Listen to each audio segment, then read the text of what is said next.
Salut les replayers, on se retrouve pour une nouvelle vidéo, l'Euro 2024 qui va arriver très très rapidement. C'est d'ici 7 mois, hein. C'est 6 mois. Ça va être du 14 juin au 14 juillet. On espère ramener la coupe à la maison pour la fête nationale. Voilà le tirage au sort qui a eu lieu ce week-end, et donc on va en parler tout de suite, hein, des groupes. On va donner nos favoris, et surtout on va parler du groupe de la France. Exactement. T'es chaud ou pas, Hugo? Je suis prêt comme jamais. C'est parti.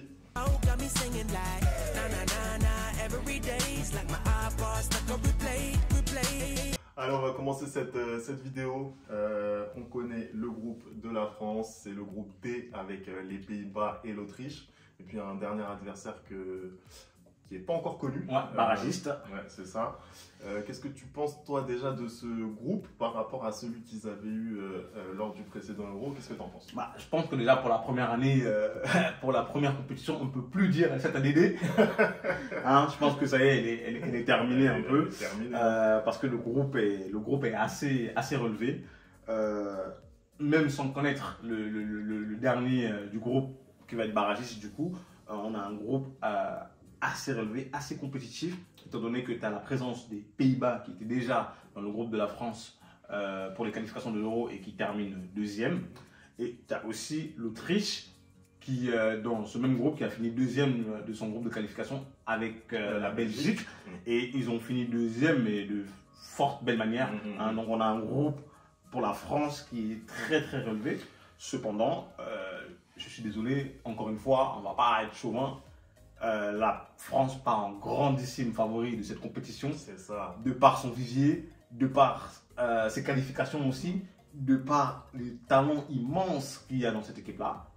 Pour moi, la France reste quand même favori de ce groupe. Voilà, je suis assez d'accord, hein. Clairement, cette équipe de France, bon, elle doit sortir de ce groupe, donc clairement, il ne peut pas se passer autre chose, on ne va pas se mentir.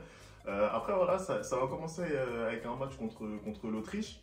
Pas forcément évident, tu l'as dit, ils ont fait un énorme parcours en qualification où ils terminent avec le même nombre de victoires que la Belgique. Ça se joue à un point. Ouais, donc vraiment, c'est une très bonne équipe, cette Autriche, avec voilà, des joueurs cadres qui sont assez intéressants. David Alaba, notamment. Voilà, David Alaba, bien sûr, on pense à Leimer aussi, qui a été transféré au Bayern cet été en provenance de Leipzig. On a Arnautovic aussi qui joue à l'Inter. Donc voilà, on a une colonne vertébrale qui est très solide, et une équipe qui tourne bien, qui s'est vraiment qualifiée. Qui peut poser beaucoup de problèmes à l'équipe de France, hein, de par leur manière de jouer. En effet, ils peuvent poser des problèmes à l'équipe de France, mais bon, moi, je ne vais pas te mentir encore une fois de plus. Ce serait une anomalie. De toute façon, on va donner nos favoris plus tard, mais ce serait une anomalie pour moi que la France ne termine pas première de ce groupe et haut la main. Ça c'est clair. Après, pour parler des Pays-Bas, donc effectivement, ils étaient dans le groupe de qualification de la France, ils terminent deuxième. Après, voilà, cette équipe des Pays-Bas, c'est compliqué en ce moment, je trouve, hein, surtout au niveau des compétitions internationales où ça fait très longtemps qu'ils n'ont pas rejoint un dernier carré. Ils terminent la Coupe du Monde 2022 en quart de finale, où par contre ils auraient pu vraiment faire tomber l'Argentine. Exactement, surtout que c'est un match un peu, on va dire... on va pas dire les termes. C'était tendancieux. Voilà. Mais en tout cas, voilà, ils ont du mal à passer ce step alors qu'ils avaient fait jusque-là une Coupe du Monde qui était immaculée. Ils ont buté sur cette équipe d'Argentine. Ils sortent en huitième de finale lors du précédent Euro face à la République tchèque, qui n'est pas non plus un cadre européen. Donc voilà, ils ont du mal depuis quelques années vraiment à retrouver les premiers rôles au niveau européen. Et en plus, dans une poule qui est vraiment resserrée. On sait que l'Euro, voilà, c'est une compétition où les niveaux sont très resserrés, très homogènes, hein. Pour moi, l'Euro, c'est une compétition plus difficile que la Coupe du Monde, clairement. Donc, ça peut être difficile. Tu dis ça pourquoi? Parce qu'il n'y a pas d'Africains, c'est ça? Non, là, si tu veux être raciste sur la chaîne, c'est ça que tu veux. C'est pas ce que je dis, mais il faut être honnête, tu vois, le niveau, clairement, il est assez resserré. Homogène et toutes les équipes, quand on regarde les groupes, là, on va faire le début de chaque groupe, mais oui, tu vois quand même qu'il y a du lourd un peu partout, quoi. Voilà, et après, pour parler du barragiste, et ben on se rend compte que tu vois, ça peut faire Pologne ou Pays de Galles, par exemple, ce qui serait pas évident aussi à négocier. Donc, non, surtout que le Pays de Galles, je crois, ils finissent, de toute façon, tous les barrages, c'est des troisièmes, ils finissent troisième dans une poule très relevée. Hein. Donc, ça peut vraiment être compliqué pour la France. En tout cas, il faudrait être prêt tout de suite, ça c'est clair. Ça va être intéressant à voir. Ils ont prouvé qu'ils étaient capables d'être prêts dès le départ. Les Français, ils savent faire en phase de poule sous Deschamps, vraiment, ils sont jamais sortis en phase de poule, c'est très simple. En fait, est-ce que moi, je me pose des questions quand même, parce que l'équipe de France sort d'un bon mondial où malheureusement ils perdent sur les tirs au but.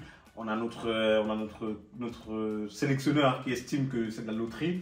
Quand on regarde les 3 dernières compétitions, que ce soit l'équipe de France senior, les U17, les U19, ça perd à chaque fois au tir au but. À un moment donné, il faut arrêter de penser que c'est de la loterie. Il faut un minimum, entraîner les joueurs là-dessus. Je suis d'accord avec lui. Il dit que ouais, il y a le facteur pression, truc qui peut changer. Je suis d'accord. Ça c'est un fait. Mais c'est pas pour autant que les joueurs ne doivent pas s'exercer là-dessus. Je pense que le geste technique, pour moi, plus tu le fais naturel et plus justement tu auras moins de pression, exactement. Pour le faire lorsque tu seras effectivement dans un stade où il y a énormément de pression. C'est simple, c'est comme un joueur de basket qui répète ses gammes au lancer franc. Tu vois, plus t'en mets, plus t'es en confiance, plus tu sais comment les mettre, plus tu sais quand le prendre et tout. Et c'est une hérésie pour moi d'avoir un sélectionneur qui estime que il n'a pas besoin de s'entraîner là-dessus. Mais surtout Deschamps, ça lui ressemble pas. C'est pas, tu vois, pour moi c'est pas le genre de sélectionneur qui laisse des détails comme ça sur le côté. Donc c'est étonnant de tenir ce discours. Exactement. Donc du coup, où je veux en venir, c'est qu'ils font un très bon mondial, mais avant ça, on a l'Euro où ils sont éliminés en 8e de finale contre la Suisse. Est-ce que tu penses que ça reste pas toujours dans un coin de leur tête où ils se disent qu'on a une pression supplémentaire quand c'est l'Euro? Clairement, ils ont loupé le coche à domicile en 2016. Là, en 2021, où on se dit que la France, c'est limite le Brésil avec Benzema, Mbappé, Griezmann. On se dit qu'ils vont marcher sur tout le monde et ça se passe pas comme ça. Donc effectivement, il y a une pression supplémentaire pour aller chercher le dernier trophée qui manque à Didier Deschamps, ton sélectionneur.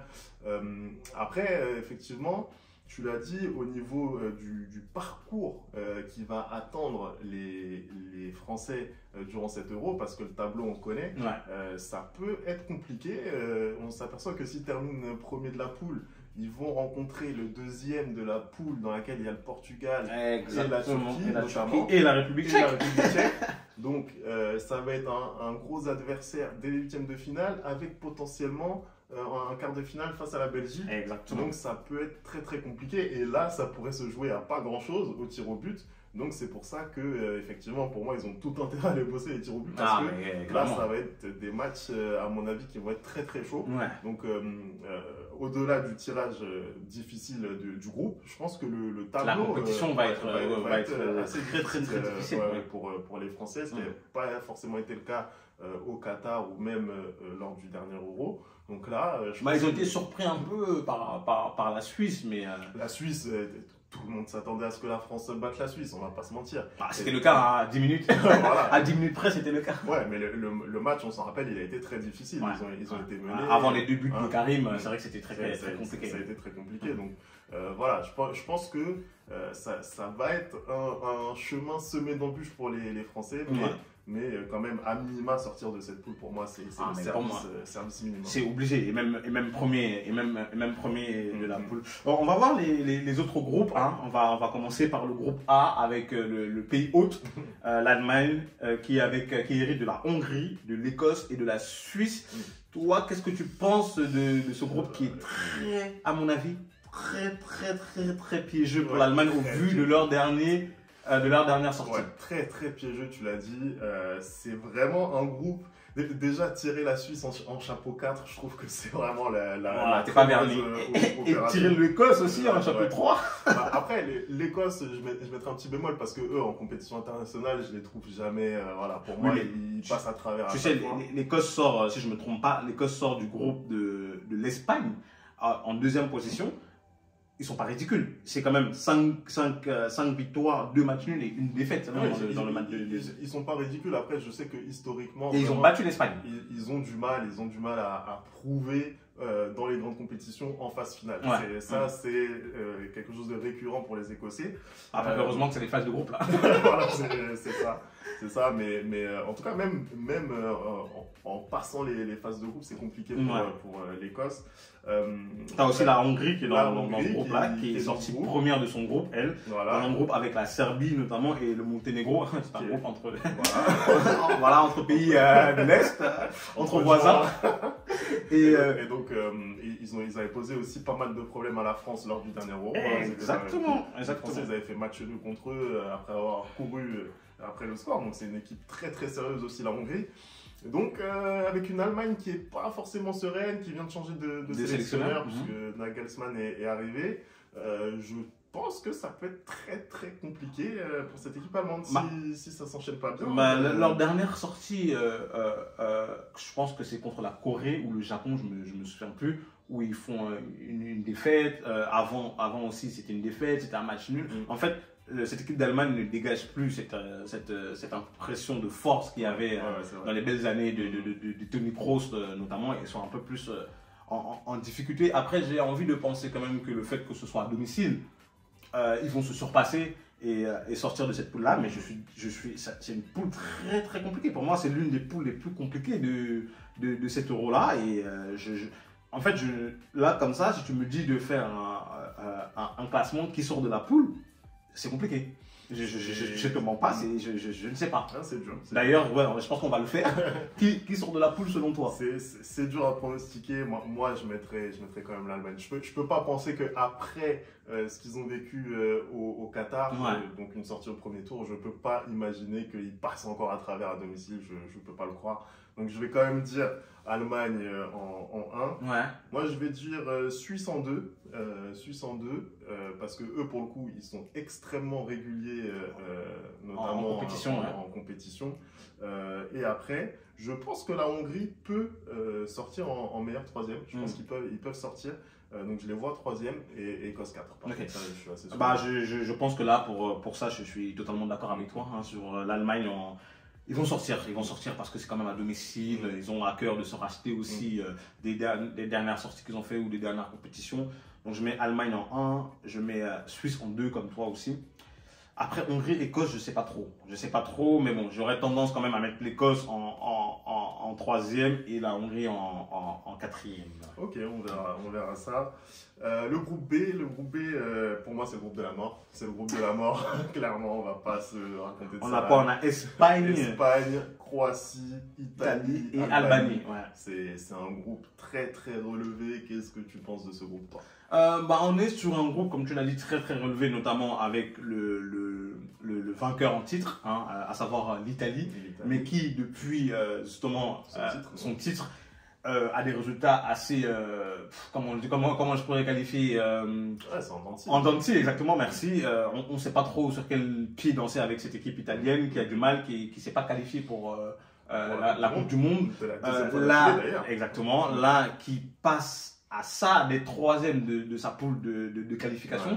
Ils ont vraiment joué à se faire peur, notamment le dernier match contre l'Ukraine. Exactement, tu vois, je crois qu'ils sont à égalité de points avec l'Ukraine, qui finit 3e, exactement. Donc c'est difficile. La Croatie, eux, qui terminent 2e dans le groupe, dans un groupe très relevé avec la Turquie notamment en qualification, mais ils s'en sortent toujours comme d'habitude. Et la Croatie, qui maintenant devient un habitué des grandes compétitions, avec toujours la même équipe.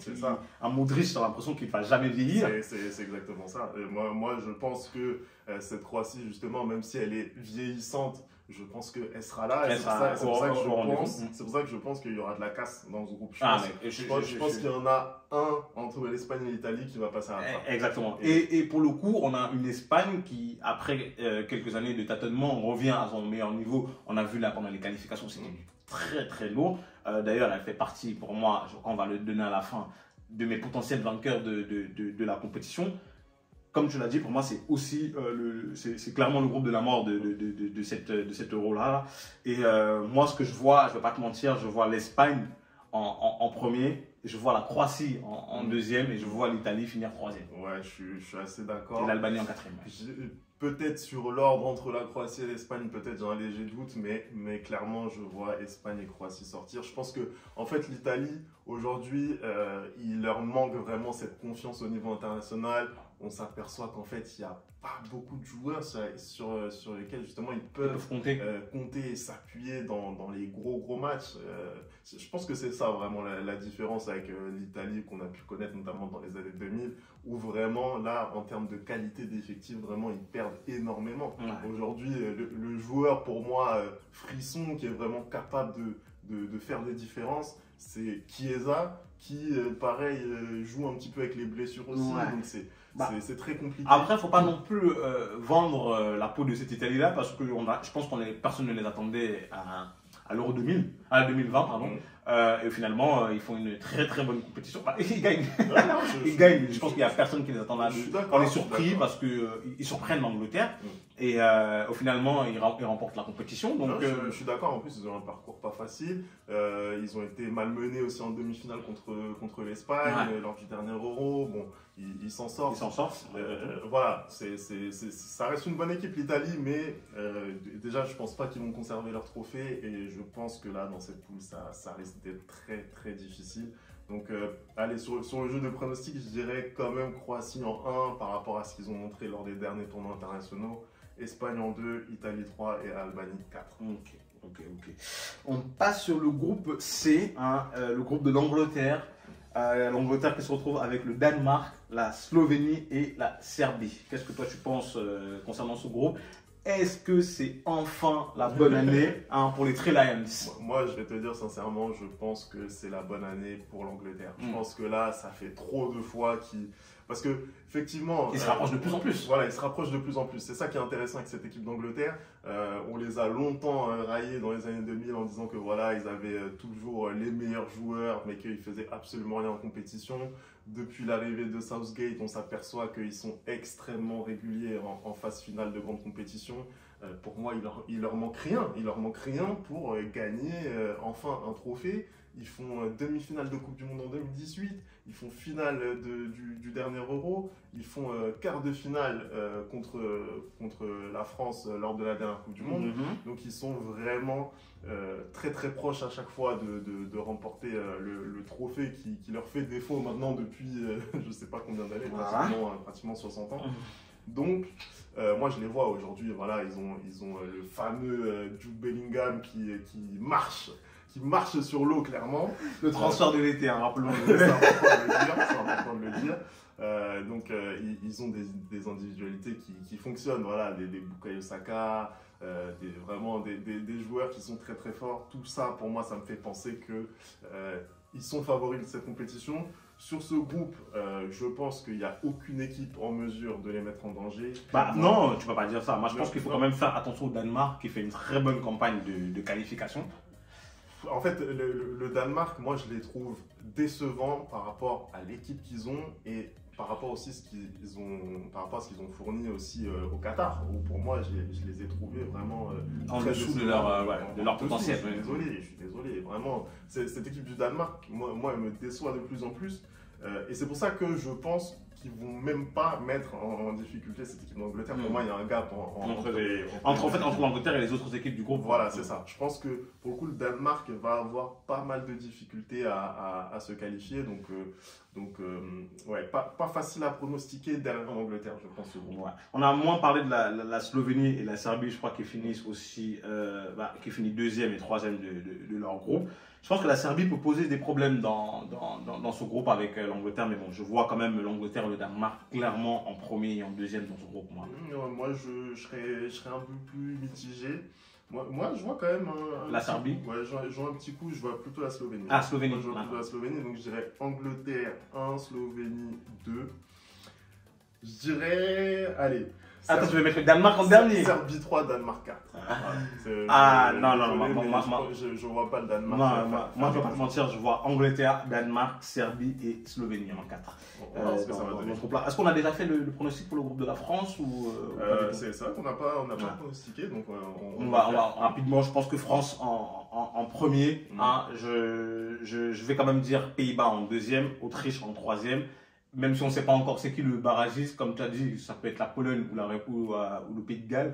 Mais pour moi, ils feront pas le poids dans cette poule-là. Je suis assez d'accord. France et Pays-Bas en premier. Je pense que le barragiste sera dernier. Je pense que la France finira première. Et par contre, entre les Pays-Bas et l'Autriche, ça peut être compliqué. La deuxième place, ça peut être compliqué. Je vois quand même les Pays-Bas, mais de pas beaucoup. Et je pense que l'Autriche peut potentiellement aller chercher une troisième place qualificative pour les huitièmes de finale. On passe au groupe des éternels perdants, des semeurs. En outre, la Belgique. Le groupe E avec la Belgique, la Roumanie, la Slovaquie et un potentiel barragiste. Toi, qu'est-ce que tu penses de la Belgique? Est-ce que aussi, comme l'Angleterre, ils vont enfin décrocher ce titre avec leur génération dorée qui est bientôt sur la fin? Ouais, qui est sur la fin, mais ils ont initié justement le renouvellement. Jérémy Doku, avec Jérémy Doku notamment, un nouveau coach, Tedesco. Donc, je pense que la Belgique, pour moi, ils font ce qu'il faut faire, c'est-à-dire ils n'attendent pas que toute leur gloire soit KO pour initier le changement. Au final, ils ont fait une très bonne phase de qualification, tu l'as rappelé. Donc, sur ce groupe-là, en plus, pour moi, il n'y a pas, encore une fois, de sélection en mesure de les mettre en difficulté. Franchement, la Roumanie fait des bonnes qualifications, mais pas de là à aller inquiéter cette équipe. Après, la Roumanie sort quand même première dans un groupe avec la Suisse, tu vois. Donc, c'est pas rien. C'est pas rien. Donc, est-ce qu'ils sont pas en mesure aussi pour moi, ils sont peut-être en mesure d'aller chercher la deuxième place, mais de là à aller inquiéter la Belgique qui est vraiment maintenant coutumier de ce genre de rendez-vous-là et qui vraiment en phase de poule prend tout ce qu'il y a à prendre. Généralement, la Belgique en phase de poule, que ce soit la Coupe du Monde ou que ce soit en Euro, ils ramassent tout. Ils sont très forts. C'est plutôt dans les phases finales où ils calent récemment, mais ouais, moi personnellement, je vois la Belgique en premier. Après, pour le reste, franchement, c'est ouvert. Ouais, c'est ouvert, d'autant plus que dans ce groupe-là, il y a le dernier adversaire qu'on connaît pas forcément et qui peut être un petit peu compliqué. Il y a l'Ukraine notamment, il y a l'Islande qui est aussi très difficile à jouer, on le sait. Il y a la Bosnie et Israël également dans ce parcours de qualification, de barrage en tout cas. Donc, ça peut donner un groupe assez homogène derrière la Belgique, qui pour moi ne sera pas mise en danger. Donc, au jeu des pronostics, c'est difficile. Mais... Moi, je mettrais, là, pour ce groupe-là, je mettrais Belgique en 1, après le reste. Le reste, ils font entre eux. C'est pas mon problème. Non, allez, moi, je me mouille, je vais dire Belgique en 1 et Roumanie en 2 compte tenu de leur parcours de qualification. Après, c'est compliqué vu qu'on ne connaît pas la dernière équipe. C'est ça. Mais en tout cas, les qualifiés, pour moi, ce sera ça, Belgique et Roumanie. On va finir avec le groupe F, un autre groupe très relevé de cet euro-là, à savoir le Portugal, la Turquie, la République tchèque et en dernier un barragiste. Toi, qu'est-ce que tu penses de ce groupe-là? Écoute, je pense que là, la Turquie, on les attend enfin dans une grande compétition internationale. Exactement. Depuis l'Euro, je crois, 2008, c'est très compliqué pour eux. Ils n'arrivent pas à faire de vrais résultats. Lors du dernier Euro, je crois qu'ils sont passés complètement à travers. On les attendait et finalement, ils avaient fait, je crois, 3 défaites, notamment une contre l'Italie où ça avait été très compliqué. Donc, voilà, je pense que là, ils doivent nous montrer autre chose. Là, typiquement, la Turquie, je pense que là, sur cette phase de qualification, ils sont dans un groupe avec la Croatie et les Pays de Galles. Ils terminent premier de ce groupe-là. Je crois qu'ils ont 5 victoires, 2 nuls et 1 défaite. Ils font une très belle campagne de qualification pour le coup. Qu'il soit dans le chapeau, voilà, qu'il soit dans le groupe du Portugal, malheureusement, voilà, c'est pas de chance. Surtout que pour moi, je pense que vraiment cette équipe portugaise, depuis la Coupe du Monde, a totalement changé et dégage une impression de force. Mais c'est la seule équipe qui a gagné absolument tous ces matchs. Ils ont 30 points à l'issue des phases qualificatives et surtout la différence de but, je crois, je sais même plus ils sont à combien, je crois qu'ils sont à plus 14 ou un truc comme ça. Non, ils ont écrasé vraiment leur groupe de qualification. Non, c'est dingue. En plus, ils ont écrasé leur groupe de 4. Plus 34, pardon. Non, ils ont plus 34 en qualification. C'est incroyable ce qu'ils font depuis l'arrivée de Martinez. À la tête de cette équipe, pour moi, c'est les favoris de la compétition. Je ne veux pas vous mentir, c'est mon favori. C'est un très bon coach pour moi qui a réussi en plus à redonner un rôle clairement défini à Cristiano Ronaldo. Exactement. Là, on le voit beaucoup plus clinique, un petit peu plus détaché du jeu. Et il se fait plaisir. Il revient vraiment avec le sourire dans cette sélection. Le leadership pour moi est mieux réparti entre Bruno Fernandes, Bernardo Silva notamment. Donc pour moi vraiment il a réussi à trouver vraiment cette alchimie dans le collectif portugais qui fait qu'ils vont être très dangereux je pense lors de cet Euro. C'est un des favoris, ça on le sait.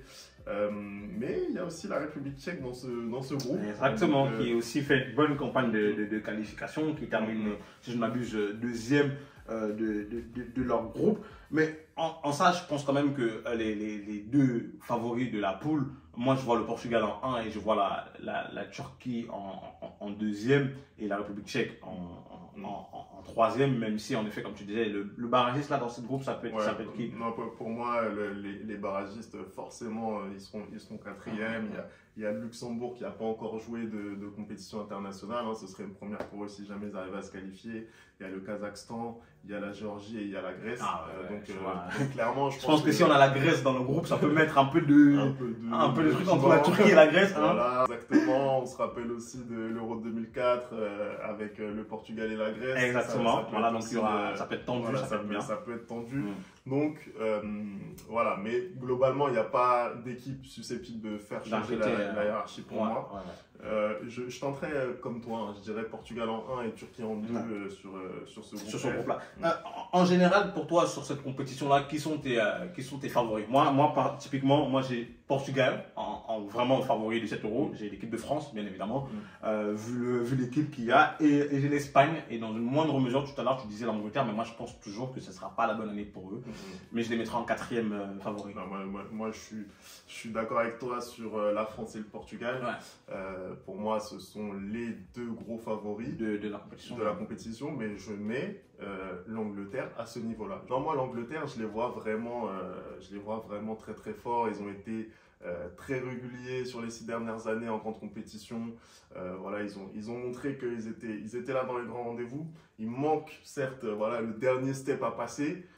Mais Southgate, pour moi, il a vraiment amené cette cohérence et cette tranquillité autour de l'équipe. Pour moi, il y a moins cette pression qu'il y avait avant d'aller chercher cette grande compétition. De toute façon, ça ne tient jamais à grand-chose. On l'a vu lors de la dernière Coupe du Monde entre la France et l'Argentine, donc c'est très compliqué.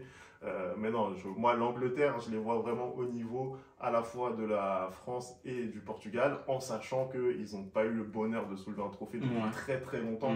Donc pour moi, la motivation est décuplée, ce qui n'est pas le cas ni de la France ni du Portugal. Donc pour moi, pour toutes ces raisons, l'Angleterre, je les vois autant favoris que la France et le Portugal. J'y mettrais l'Espagne quand même un cran en dessous. Ok. Bah, je pense que c'est bon, on a fait un peu le tour. Je pense qu'on peut conclure cette compétition. Merci en tout cas d'avoir regardé cette vidéo. On n'oublie pas les bonnes habitudes, le replay foot pour nous dire ce que vous avez pensé de cette vidéo, ce que vous pensez du tirage au sort, quels sont vos favoris. On sera ravis de débattre avec vous dans les commentaires. On va se retrouver très vite pour une nouvelle vidéo.